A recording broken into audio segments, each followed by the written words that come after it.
അങ്ങനൊന്നും ഇല്ല, ഞാൻ വെറുതെ പറഞ്ഞു. ഇങ്ങോട്ട് നോക്കിയോ, ഞാൻ നിന്നെ വലിയൊരു ജനതയാക്കാം, ഞാൻ നിന്നെ അനുഗ്രഹിക്കും എന്ന് പറഞ്ഞാൽ ശ്രദ്ധിക്കും. എന്താണ് അനുഗ്രഹം എന്നറിയാമോ? പല തലമുണ്ട് അനുഗ്രഹത്തിന്. ഒന്നാമത്തെ കാര്യം, നീ ജീവിച്ചിരിക്കുന്നത് തന്നെ ബാക്കിയുള്ളവർക്കെല്ലാം വലിയൊരു സന്തോഷമായിരിക്കും. അതാണ് അനുഗ്രഹം. നീ ജീവിച്ചിരിക്കുന്നത് തന്നെ എല്ലാവർക്കും വലിയ, അല്ലാതെ വീട്ടുകാർ പറയത്തില്ല അയ്യോ ഇത് കട്ടിലൊഴിയുന്നില്ല, ഇതിങ്ങനെ കിടക്കുകയാണ് എന്ന് അങ്ങനെ പറയരുത്. അങ്ങനെ പറയിപ്പിക്കുകയും ചെയ്യരുത്. അങ്ങനെ പറയിപ്പിക്കുകയും ചെയ്യരുത്. മനസ്സിലായോ? അതായത് അനുഗ്രഹമാവണം. അനുഗ്രഹം നിങ്ങൾക്കറിയാമോ?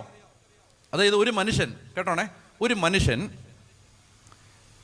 ഒരച്ഛൻ്റെ മുറിയിലിരുന്ന് 9 മണിക്ക് സംസാരിച്ചു, 10 മണിയായി, 11ആയി, 12ആയി, 12:30ആയി, ഇയാൾ പോണില്ല, സംസാരിച്ചുകൊണ്ടിരിക്കുക, വിഷമങ്ങളൊക്കെ പറഞ്ഞുകൊണ്ടിരിക്കുക.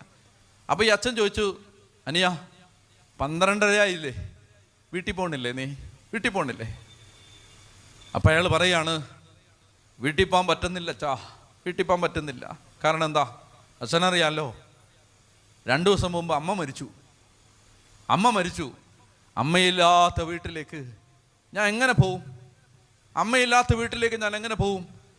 എന്നിട്ട് ഈ അച്ഛൻ പറയാണ്, ഇയാൾ അമ്മ എന്ന് പറയുന്ന കഥാപാത്രം, കേട്ടോണേ, ഇയാൾ അമ്മ എന്ന് പറയുന്ന കഥാപാത്രം കഴിഞ്ഞ 12 കൊല്ലമായിട്ട് ഈ കട്ടിലെ കിടന്ന് ഈ കണ്ണ് മാത്രമേ അനക്കിയിട്ടുള്ളൂ.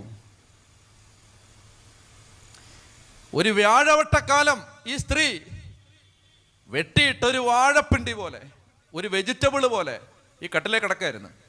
ആകെ കൂടി അനങ്ങിയ ശരീരത്തിലെ അവയവം ഈ കണ്ണ് മാത്ര. വിശക്കുമ്പോൾ ഇങ്ങനെ കണ്ണൊന്ന് ചിമ്മും, കണ്ണ് നിറഞ്ഞൊഴുകും, ഭക്ഷണം കൊടുക്കും.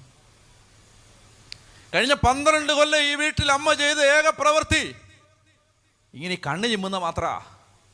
പക്ഷെ ആ അമ്മ മരിച്ചപ്പോൾ ഈ മകൻ പറയുക, അമ്മയില്ലാത്ത വീട്ടിലേക്ക് ഞാൻ എങ്ങനെ കയറി ചെല്ലും? മനസ്സിലാവുന്നുണ്ടോ? ഈ 12 കൊല്ലം മിഴി ചിമ്മി വെറുതെ കിടന്നെങ്കിലും ഈ അമ്മ അനുഗ്രഹമായിരുന്നു.